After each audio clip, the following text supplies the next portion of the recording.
First off, you need to figure out where you're actually going to find a house. Now, you can obviously drive the neighborhoods that you want to live in and see which ones have got sold signs, but that's going to take you a lot of time. And I really would think that you'd want to do as much stuff from your computer to avoid driving around your city endlessly for the whole weekend to go into open homes for houses that you can't afford.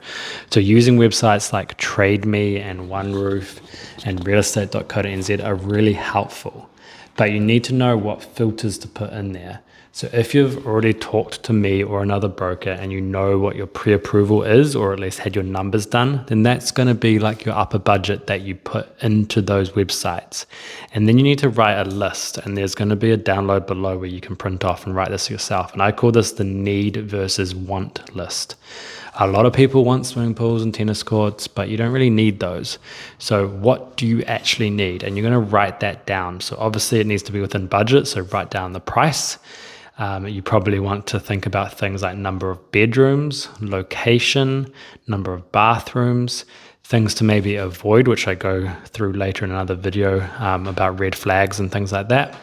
And just like maybe backyards and things like that. So you're basically then going to take that needs list and put it into the filters on those websites and see how many come back. Now, you obviously need to be flexible with some of those things like location, but this is a really good starting point. And then once you've found the properties, you'll realize very quickly that they probably don't have prices on them. So you're not really sure what they would sell for.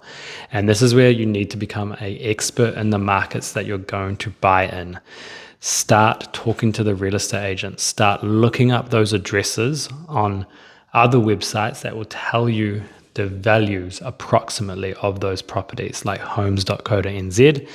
And then once you've walked through the property because it's similar to what you want, take note of it and remember how much it sells for if you're not the one that buys it, because then you'll know what is a fair price for similar houses in similar areas.